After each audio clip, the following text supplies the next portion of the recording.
programa anterior, Jesus disse: eu sou a luz do mundo. Quem me segue não andará em trevas, mas terá a luz da vida. Você só pode estar na luz se nasceu de novo.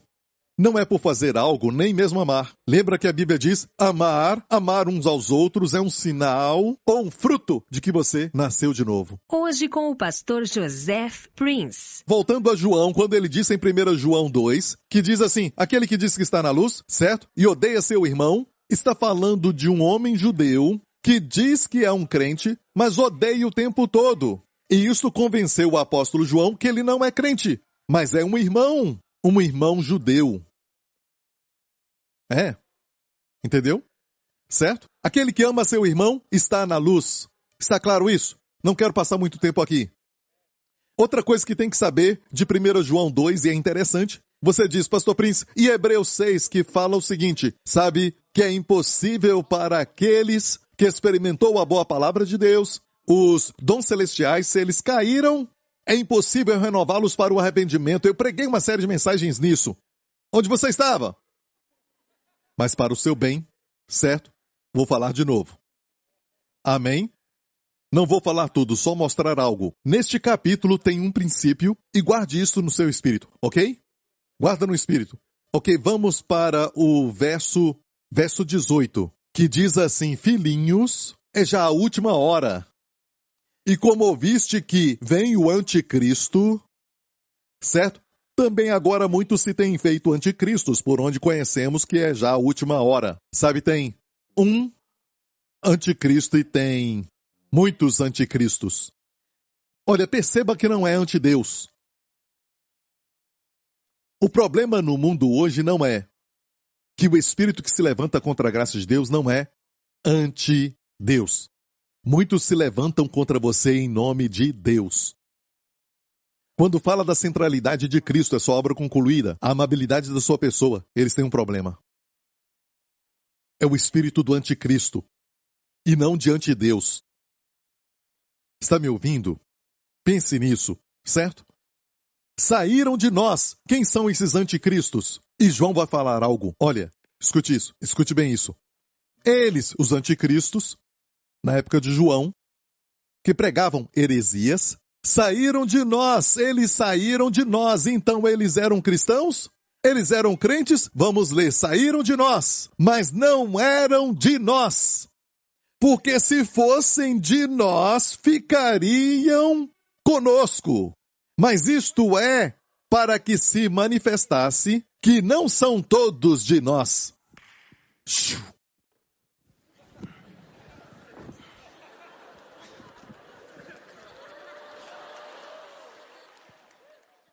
Não sei se você está entendendo, sabe? Que tem muita energia aqui. Então, em vez de pular de uma árvore, eu faço isso. Está muito claro que tem pessoas que estão na igreja até por muitos anos. Depois elas saem e abraçam este ensinamento, ou isto e aquilo, e dizem, pastor, você falou uma vez salvo, sempre salvo. E aquela pessoa que saiu de nós, mas não eram de nós. Eles estavam conosco, mas não eram de nós, porque se fossem de nós, eles não teriam saído de nós, mas teriam ficado conosco. Você entendeu isso? Você entendeu? Verdadeiros crentes permanecem, podem sair por um tempo, mas voltam. Sempre voltam. Amém? É como seu filho, adolescente. Pode ficar até irado com você, mas volta quando a fome aperta. E não tem dinheiro. Porque é seu filho. Se não for o seu filho, não vai voltar. É muito importante. Pega este verso e guarda no seu coração. Obviamente, as piores heresias saíram de pessoas da igreja. Não nasceram de novo. Alguns vêm para a igreja, certo? Participam de alguns cultos. Eles preenchem uma ficha, sabe a idade, o nome, a religião. Cristão. Você não se torna o Big Mac só porque você foi para o McDonald's.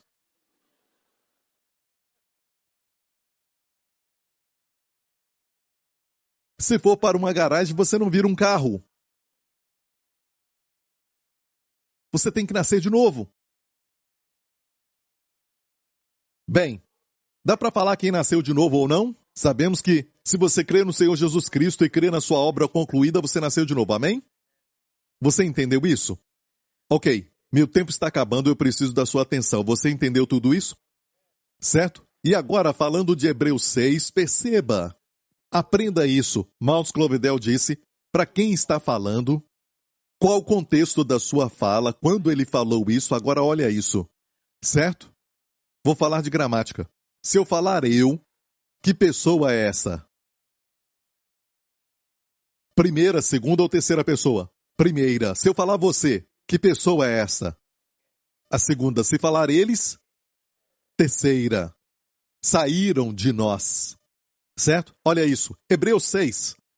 Ele escreve, irmãos, façamos isso, aquilo, ok? Olha, às vezes, nós ali se refere a crentes e descrentes. Como em 1 João capítulo 1. Certo? Se dissermos. Ele está sendo bacana. Ele está sendo legal. Por exemplo, quando você escreve para o seu amigo que gosta de desenhar, sabe, ele gosta, não vandalizar, sabe, mas gosta de pintar, sabe? As paredes, e você coloca a mão no ombro dele porque você é amigo dele, você não diz, se você fizer isso, você vai acabar apanhando muito, sabe? Você não fala assim, certo? Você o abraça e diz o quê? Olha, se nós vandalizarmos neste país, certo? A penalidade é muito alta, sabe? A penalidade pode até mesmo ser a vara, certo? Se vandalizarmos neste país. Eu falei se nós. É chamado uma liberdade editorial. Olha, quer dizer que eu estou vandalizando? Alguns não responderam, ok. Você coloca a mão no seu amigo e diz, se nós estivermos vendendo drogas, a pena é de morte aqui. Certo? Abraço meu amigo e digo, se nós, o que eu estou falando? Estou falando o que eu estou fazendo? Mas dizem, o nós está ali. 1 João 1:9. Se dissermos, vamos voltar a isso? E eu tenho que ser muito rápido por causa do tempo, ok? Então, 1 João 1. Se confessarmos os nossos pecados, ele é fiel e justo para nos perdoar os pecados. Olha, vamos ver o contexto? É sempre se nós. Se dissermos que não temos pecado, enganamo-nos a nós mesmos. Tem gente que fala que não tem pecado? É lógico que não. Amém? O crente não fala que não tem pecado porque tem um Salvador. Salvador do quê? Se confessarmos os pecados, ele é fiel. Então, João está falando, se nós, e eles dizem, viu, é nós, não entendem. Nada de gramática, tem um editorial nós, ou seja, ele está dizendo se nós, como eu disse, se nós vandalizarmos, não quer dizer que eu faço isso. Se nós vendermos drogas em Singapura, eu não faço isso. O que eu estou fazendo? Estou sendo gracioso com a pessoa. Ok? Entendeu isso? Aqui também, ele fala para os judeus que eram agnósticos, eram descrentes, que estavam entre eles, mas não continuariam com eles. Ele disse, olha, nós confessamos os nossos pecados, reconhecemos que temos pecado. E escute isso, essa frase aqui, se confessarmos os nossos pecados, ele é fiel e justo para nos perdoar os pecados e nos purificar de toda injustiça. Você concorda que é condicional? Você acha que é condicional? Só quando você confessa os pecados, certo? Deus é fiel e justo para te perdoar. E é onde eu fiquei preso muitos anos. Eu não entendia por que ninguém confessava os pecados. Porque toda vez você pode não fazer, mas está pensando. Tem que confessar o tempo todo. Alguém pensou mal de mim agora mesmo? E não confessou. Sabe, aqueles que defendem confissão de pecados, para Deus te perdoar, eles mesmos não confessam todo o pecado. Só confessam os grandes. E o que acham que é grande? Talvez Deus não pense, certo?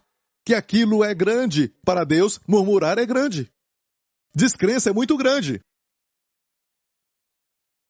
Então, confessamos o que é conveniente. Se você crê nesse texto, você tem que confessar todos os pecados, senão Deus não vai te perdoar. Deus não te perdoa, não te purifica se você crê nisso. Que eu acreditei. Porque eu cria que era para crentes. Mas olha a condição, só se você confessar é que Deus vai te perdoar. e te purifica de toda injustiça. Quantas vezes você é purificado de toda injustiça? Uma vez para sempre. Certo? Então, aqueles que ensinam que este é o estilo de vida para os crentes confessar os pecados, para Deus perdoar, pensam no pecado. E por que falo disso? Porque te faz pensar no pecado, te faz ter medo, te faz, mesmo sendo filho da luz, se sentir em trevas. Está ouvindo, igreja? Não tem coragem nem de orar. Quando alguém diz, ore por mim, meu filho está doente, certo? E você não tem que ser o pastor Lawrence, não tem que ser. Deus não disse, esses sinais seguirão os pastores. Não, os sinais seguirão os que crerem. Imporão as mãos sobre os enfermos e os enfermos serão curados. Os sinais seguem os que creem. Você está prestes a liberar a fé para curar alguém, mas de repente o diabo te fala, você confessou os pecados? Será que você está bem com Deus? Você entende por que eu falo com tanta paixão sobre isso?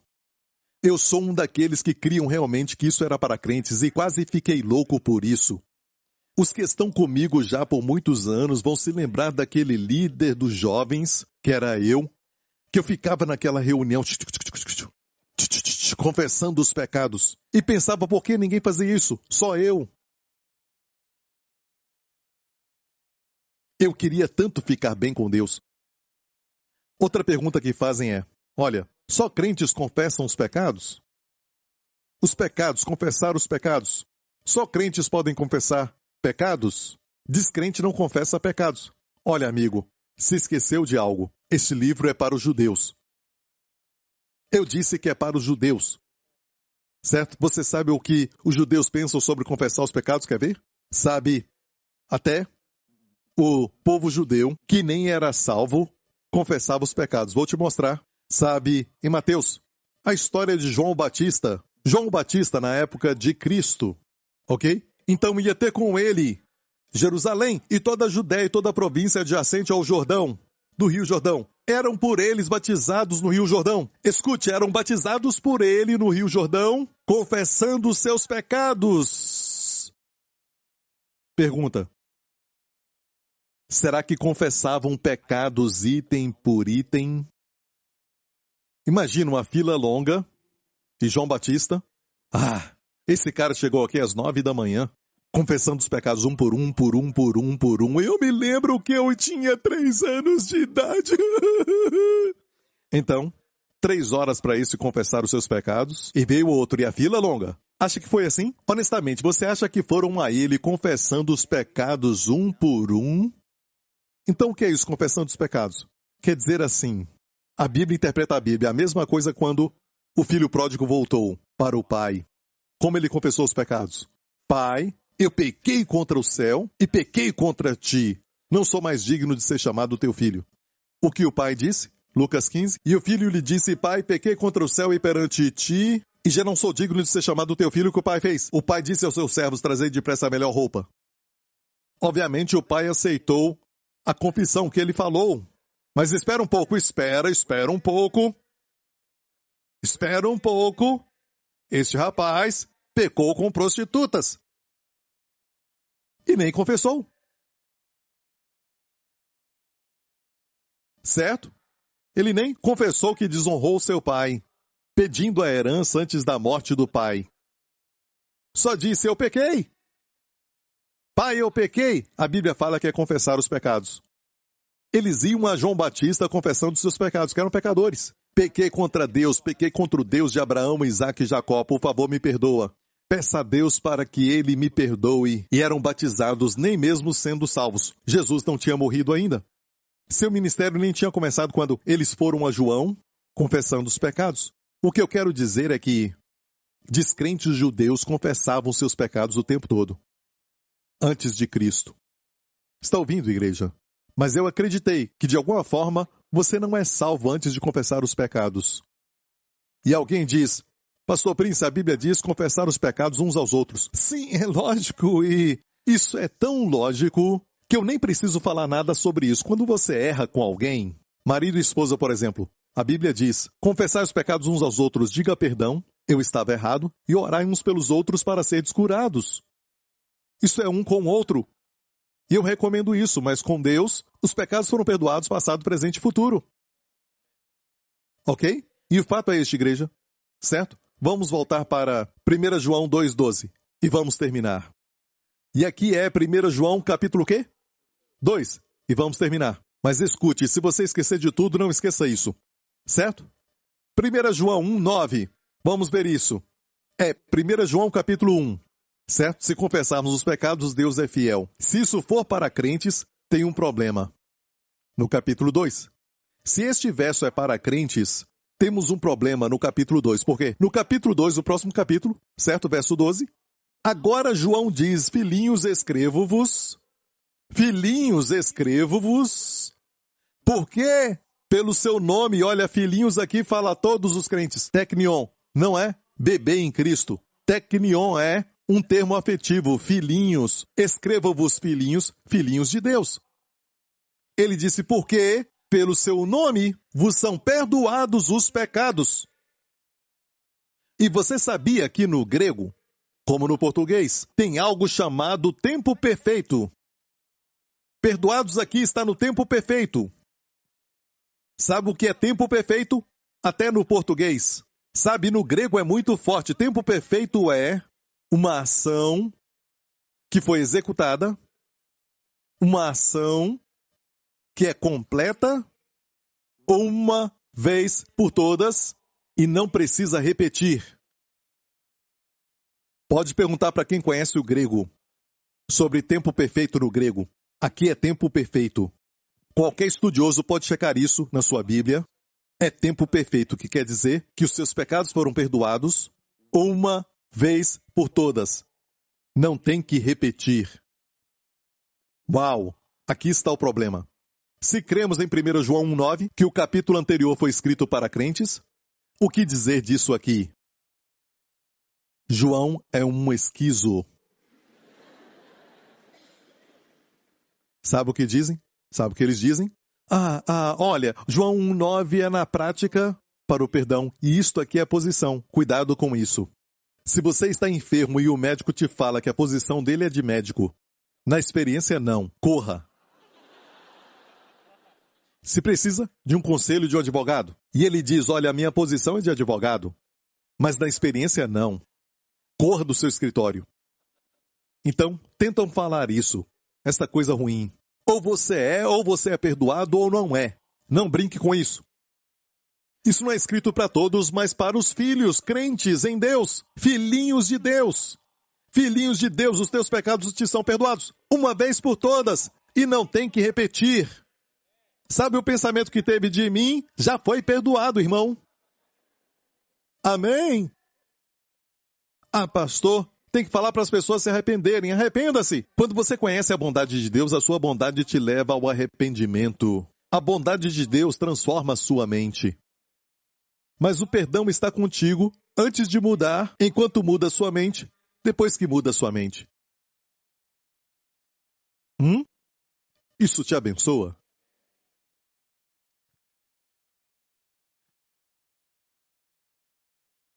Sabe tudo? Aquilo que o mundo deseja é encontrado somente em Cristo. E eu falei que ia terminar com aquele verso, mas eu tenho mais um verso para terminar. 2 Coríntios 4, e só tem mais esse. Que diz, porque Deus que disse que das trevas resplandecesse a luz. Vimos no começo. Deus mandou que a luz brilhasse nas trevas. É quem resplandeceu nos nossos corações, para a iluminação do conhecimento da glória de Deus na face de Jesus Cristo. Então hoje, quando você vê Jesus, eu oro todo dia para que os pastores e líderes preguem mais sobre Jesus Cristo. A centralidade de Cristo. Sabe, eu prego a centralidade de Cristo por muitos anos, e o meu amigo Israel Holton estava na conferência que eu estava pregando, creio que foi na conferência da Hillsong, e daquela mensagem ele escreveu uma canção. Jesus é o centro da minha vida. Olha, eu falei de como Jesus, quando foi crucificado, ele foi crucificado no centro. Deus fez assim. Eu mencionei como ele apareceu no cenáculo para os seus discípulos, ele apareceu no meio. E a Bíblia diz o seguinte sobre dois que estiverem reunidos em seu nome, ali estou no meio. Jesus deve estar no centro do casamento, no centro dos filhos, no centro da família, certo? Não olhe só para eles, mas para ele. E ele vai te ajudar a olhar para eles como ele olha. E vai te ajudar a como ser um pai. Jesus deve ser o centro. João, no Apocalipse, ouviu uma voz por trás dele e virou-se, e viu o Cordeiro de Deus no centro do trono. Eu falava disso, e disso nasceu essa canção. Ele escreveu por causa disso. Jesus no centro. E muitos não percebem que, quanto mais falamos de Jesus, é difícil para o espírito do anticristo operar. É difícil. Mas nas igrejas que não falam de Jesus, eles falam de Deus, Deus, Deus, Deus. O problema não é o espírito anti-Deus. Não é anti-Deus, mas é anticristo. Não creem na obra concluída. Creem que devem fazer algo para serem salvos, para a justiça. Você vê o espírito do anticristo? E te digo algo. Durante o tempo de Paulo, tinha 3 grupos de pessoas. Escute isso, já vou terminar e entenda isso. Temos este mesmo problema em Singapura e no mundo inteiro. Algumas pessoas procuram a luz da revelação ou a luz mística da nova era. Sabe, nova era. E nem chamam a luz de luz da nova era. Tem um grupo assim, e tem um grupo que quer conhecimento, educação, educação, conhecimento, conhecimento, mais educação, conhecimento, sabedoria. Durante o tempo de Paulo, sabe quem queria a luz? Os judeus. Quem queria conhecimento? Os gregos. Eles buscavam sabedoria. Tinha Aristóteles. Esses homens queriam conhecimento. Quem queria a glória? A glória militar, conquistar mais países, para a glória de Roma. Os romanos, eles queriam a glória, não queriam conhecimento, não queriam a luz mística. Os judeus queriam a luz da Bíblia. Alguns iam para a nova era. Como a Cabala. A Cabala é nova era. E eles iam atrás disso, sabia? Os judeus queriam a luz. Os gregos o conhecimento. Os romanos a glória. Hoje só em Singapura e também em outros países. As pessoas estão buscando a luz mística ou querem conhecimento. Educação, conhecimento é poder. E alguns buscam a glória. Fama, a glória de ser rico. Ser invejado dos parentes. Eu quero a glória. Casa grande, carro grande, glória. Mas sabe o que o apóstolo Paulo disse? Vocês não sabem que esses 3 são encontrados na face de Jesus Cristo. Porque Deus que disse que das trevas resplandecesse a luz é quem resplandeceu os nossos corações para a iluminação. Os judeus buscam a luz. Do conhecimento, os gregos queriam conhecimento. Da glória, os romanos queriam a glória. E temos os 3 na face de Jesus Cristo. Amém, igreja, glória a Deus, aleluia! Aleluia ao Santo Filho de Deus, amém! Você se alegra com ele? Dele ter vindo, amém? Você se alegra de estar na luz? Você está na luz? Não pode dizer que está na luz. Olha, na luz, meu amigo, o sangue te purifica o tempo todo. O sangue te purifica. Não dá para dizer que está na luz? Porque você diz, pastor, eu dizia que eu era um cristão, mas eu duvido que sou um cristão. Sabe, eu não quero só professar, ser um cristão que professa. Eu quero ter, sabe, posse da vida eterna em Jesus Cristo. Se você quer isso, vou orar por você. Onde você estiver, se você nunca tomou essa decisão de aceitar a Cristo, vou te ajudar agora. Curve a sua cabeça aqui neste lugar, certo? E onde estiver assistindo, meu amigo, Deus te ama com amor eterno. Nada que você faz muda o amor de Deus por você. E esse Deus enviou o seu Filho, Jesus Cristo, para morrer na cruz pelos seus pecados. Esse Deus ressuscitou o seu Filho dos mortos para declarar que os pecados que o seu Filho levou foram eliminados. Senão Jesus não teria ressuscitado dos mortos. Meu amigo, você já recebeu essa maravilhosa salvação? Se você quer isso, faça essa oração agora, onde você estiver assistindo. Ore de coração, diga: Pai Celestial, eu pequei, sou um pecador, e eu venho a Ti, porque Tu és o Salvador dos pecadores. Tu enviaste Teu Filho, Jesus Cristo, para morrer na cruz pelos meus pecados, e Tu o ressuscitaste como uma declaração de que os meus pecados foram definitivamente eliminados. Eu confesso e eu creio de coração que Jesus Cristo é o meu Senhor e meu Salvador. Eu creio que de hoje em diante sou grandemente abençoado, altamente favorecido, profundamente amado. Os meus pecados, passado, presente e futuro, foram todos purificados, todos perdoados, de uma vez por todas, sem precisar de repetir. Em nome de Jesus, te agradeço por essa vida, pela vida abundante.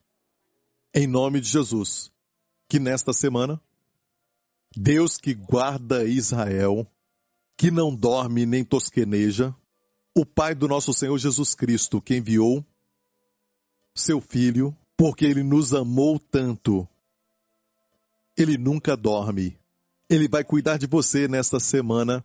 Ele vai cuidar dos seus filhos. Ele vai cuidar da sua família. E esta é a bênção do sumo sacerdote de Israel, sobre a nação de Israel. E é para nós hoje. Que o Senhor te abençoe e que o Senhor te guarde. Que o Senhor te guarde, te preserve de todo o mal durante essa semana. Que o Senhor preserve a sua alma. Que o Senhor preserve a sua entrada e a sua saída. Que o Senhor te abençoe desde Sião. Que o Senhor resplandeça o seu rosto sobre ti e sobre os teus filhos, sobre tua família, e seja gracioso. Hanã, te conceda favor. Que o Senhor levante o seu rosto sobre ti. A luz do conhecimento da glória de Deus na sua face, na face de Jesus Cristo, brilhe sobre ti, te conceda favor e te dê a paz nesta semana, em nome de Jesus. E toda a igreja diga, amém, Deus te abençoe, nos vemos em breve.